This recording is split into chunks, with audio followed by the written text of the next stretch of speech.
So Jennifer brought the program by last night for us to prove, and I realized, oh snap, I'm after the kids singing.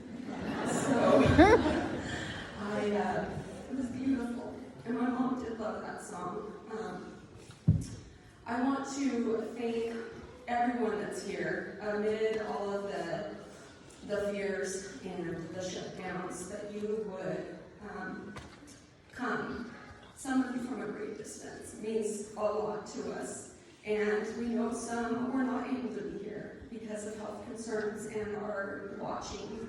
And we welcome you and appreciate you taking time out of your day to spend time with our family, to remember my parents and to remember their lives. So I'm going to start off with some levity. Again, we had to pick some Doug-isms, and it was really hard. He has so many as we sat there thinking. So I thought, well, since there are so many, I'm going to choose a couple that go along with my theme, which is finding joy in every circumstance. So if we were whining or complaining, we would hear buck up, but we might also hear, quit your boobing. That was common. One of my friends sent a message saying that she remembers Beach Boys playing on my dad's boat, and him telling her, knock it off, quit being a boob, get out there and ski. And so he was often trying to bring out the best of people and knock away their fears. Another one that he used a lot was, you know, Kari, you wouldn't be happy if you were hung with a new rope. Anyway. So Mom was less colloquial, and her sayings were deeper. Dad was able to find the levity, and so was Mom. But she had, and it wasn't hard for us to pick these out either. For the longest time on her counter, a dear friend, and I'm afraid to say a name because I might be wrong, but I believe it was one of the poor four, gave her a tile that read, "Come what may and love it." And this was from a talk that was given by one of the apostles of our church, Elder Joseph B. Workland, who talked about whatever life brings us, we take it and we love it and we embrace it. So this is what he said of his own growing up. When we fell down, speaking of his own mother, she expected us to pick ourselves up and get going again. So the advice my mother gave to me then wasn't altogether unexpected. It has stayed with me all my life. She said, "Come what may and love it." I have often reflected on that counsel. I think she may have meant that every life has peaks and shadows and times when it seems that the birds don't sing and bells don't ring. Yet in spite of discouragement and adversity, those who are happiest seem to have a way of learning from difficult times, becoming stronger, wiser, and happier as a result. He went on to give us ideas of ways that we could come what may and love it. But there's two I want to highlight, and one of them is to learn to laugh, and the other is to keep your eye on the eternities. So I'm going to start with laughter. And when I think of our childhood, it's sparkly. I don't know how else to say it. It was idyllic. It was filled with joy and laughter. Even this week, we've been laughing through our tears because there were so many wonderful, joyful experiences and funny things. My parents were funny people. So here we go. So my mom and dad were married in 1971, and about 10 months later, I came along. My dad had an opportunity to transfer with a leather company he was working for, so they moved to Fresno in 1973, I believe, and lived in an apartment for just a short time. So another thing about my dad is making the best of every circumstance. He found a house that was crazy inexpensive. I want to say in the $30,000 range, not very far from the apartment they were living in, and he scrambled and figured out how he could get this fixer-upper home for his family. And it was a good thing, because by 1978 they had 4 kids in this home. So, when I think again of our growing up, we didn't have a lot. My parents got their education later in life. They had their kiddos early, and they worked very hard. They had their advanced sweeping business, which my dad did at night, so that, first of all, because there's no cars in the parking lots, he was cleaning, right? It's a logistical thing, but they chose this career because he did not want to miss out on our growing up. And he was at our events. He went on whole field trips with me after being up all night long. He came to every race. He came to every speech. He came to every play, right alongside my mom. Dinner was served every night, and he was there for it. We did things that were inexpensive. We had fun on just a string, on a dime. Camping at Rock Creek every summer. My dad befriended the ranger and knew him by name, and they would meet up in Fresno during the off-season. Camping at the Central Coast, riding bikes in Yosemite, even for a day because maybe we couldn't afford the campground. We would just load the bikes on one of the many vehicles that my dad had. Snow trips. We didn't have snow here, but being resourceful, we put plastic sacks around our socks. Put our shoes on, put plastic sacks around our shoes, and my dad would secure it with rubber bands. We just had expensive mittens, and my life was changed the first time I put on snow boots when I went away to college, and real gloves. I was like, oh, but we didn't care. We loved it. He would get these inexpensive or free inner tubes from his buddy Al Wardell. We'd blow those things up, and we'd have the longest, craziest rides down the mountain. They we held family home evening faithfully. They were amazing at holding family home evening. And sometimes it was a simple lesson on a Monday night at home, but a lot of times it was an adventure. Flying kites, mom packing a picnic, going out to a fish hatchery. They were constantly figuring out how to fill our lives with joy. Well, then in 1979, my parents bought a very ugly baby blue. I don't even know if baby blue is right. It was really bad. But they laughed about that fixer-upper house, kind of between Fresno State and the airport, and it had a half-acre that Kari mentioned. This was a kid's dream, and my dad knew it. So he hooked up swings. He built us a tree house, and then we had our own forts, and he was great about us getting into his supplies and building forts. So I think at one time we had 5 different forts around this property. Then he really wanted us to have a pool. So a buddy of his was throwing away an old above-ground doughboy pool, and this thing was rusted out already. But he got a bunch of being the optimist that he was, and I saw Jim Tripp. I'm thinking he was probably amongst this group. Have them all bring their shovels, and he thought, I'm going to get my scouts out there. We're going to sink this pool, and we'll get this whipped out a couple Saturdays, no problem. So they show up. And a friend of ours, Al Wardell, he was the inner tube, came over and he's like, Doug, you are crazy. You are never going to do this. This is never going to happen. So he drove his backhoe around and dug out this pool. And my dad sunk it in, put a new liner in it, and we swam in that thing for 25 years. Every year, we would get out there, we'd have to scrub it down, maybe repair the liner, and he could make a liner last 5 years through patches. Eventually finding a salvage slide that he rigged up water to go down. It was the best. My mom, as I mentioned, always had dinner. She was amazing about that. And we would laugh. We would laugh over dinner. We'd come together at the end of the day. We could share stories. One dinner I remember in particular, my dad loved mustard. Side note, my mom had foods that she called celestial foods.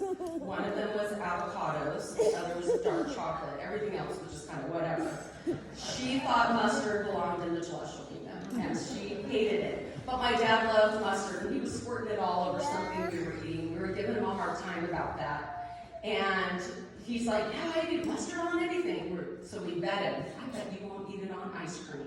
So he went over and scooped himself ice cream and squirted mustard all over that, choked it down as we fitfully laughed. I'm sure it was disgusting.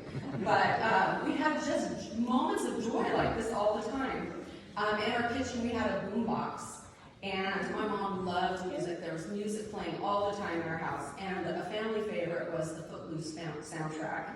And she'd put that on, and we'd all start messing around. My mom was a decent dancer. My dad, maybe not so much, but he would get out there and move with everyone. We'd sing and laugh and dance.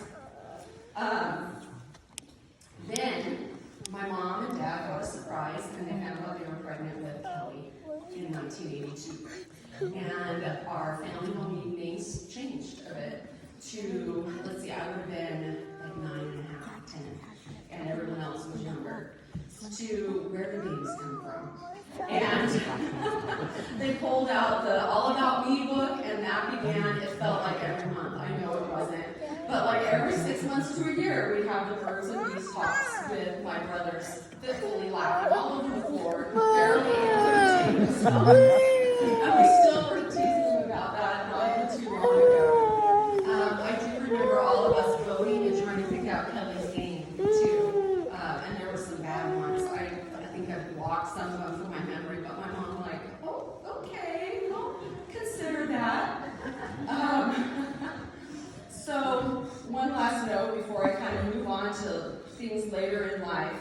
In, again, true fashion, my dad had somebody give him a giant black tarp from something. I don't even know what it was from. And most people would say, oh, I'll cover up some stuff out on the side of the yard with that, or I don't know, what do I need a black tarp for? No, I don't want that. No, he brought it home and hooked up 2 hoses and turned it into this wide, it had to be 30 feet because our yard was big, slip and slide. And we all invited our friends over.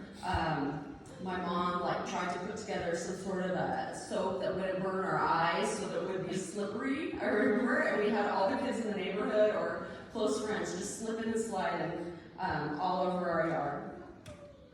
So, moving on to a little bit later in life, in the past many years, we've seen even more examples. My parents always lived their lives joyfully. It was so hard to pick certain memories because that's just who they were.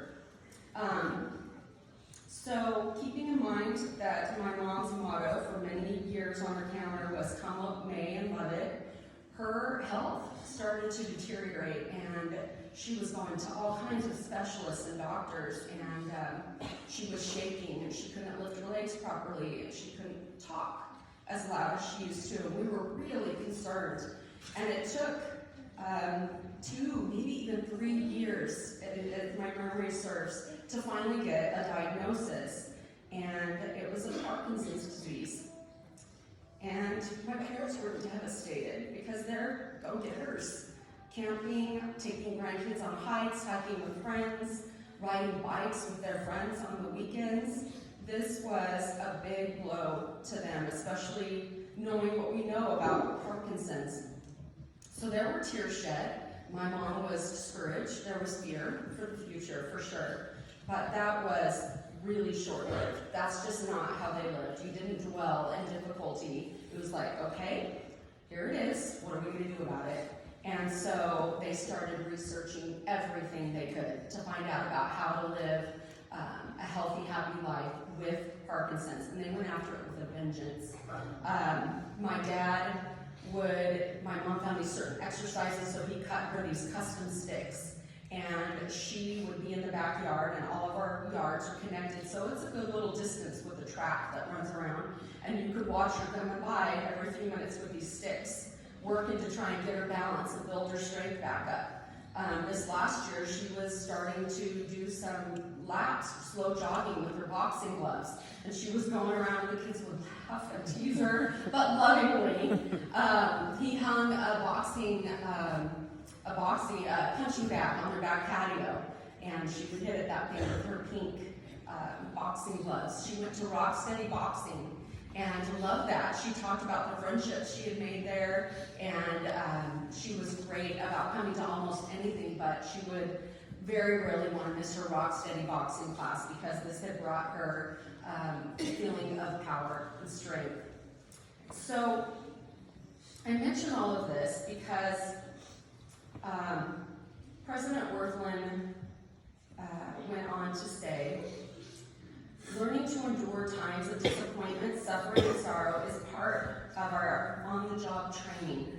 These experiences, while often difficult to bear at the time, are precisely the kinds of experiences that stretch our understanding, build our character, and increase our compassion for others. Because Jesus Christ suffered greatly, he understands our suffering. He understands our grief. We experience hard things so that we too may have increased compassion and understanding for others. And then he shared a scripture that's from our prophet Joseph Smith when he was wrongfully jailed, where the voice of the Lord came to him and said, "My son, peace be unto thy soul. Thine adversity and thine affliction will be but for a small moment." So Matt alluded to the Sunday before my parents passed away. I'm so grateful that we got to hear their testimonies one last time, and they were strong and they were firm.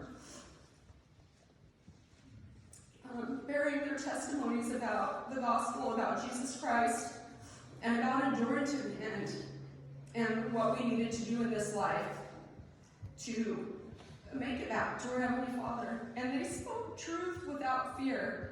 My parents did not hold back. If they believed something, they spoke with power, and they spoke with authority, and you listened.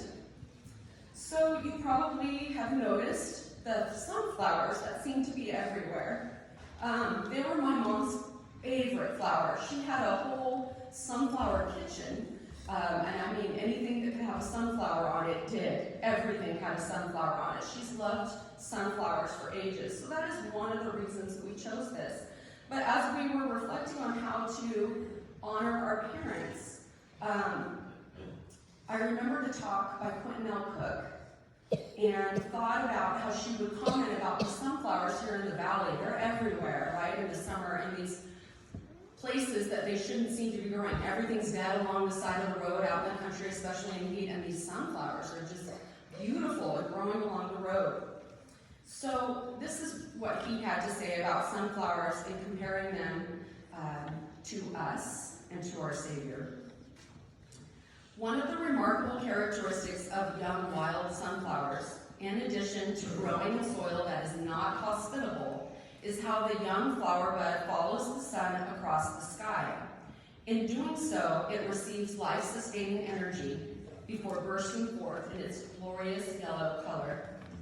Like the young sunflower, when we follow the Savior of the world, we flourish and become glorious despite the many terrible circumstances that surround us. He truly is our light and life. And he went on to say, we should remember the Savior, keep our covenants, and follow the Son of God as the young sunflower follows the sunshine. Following his light and example will bring us joy, happiness, and peace.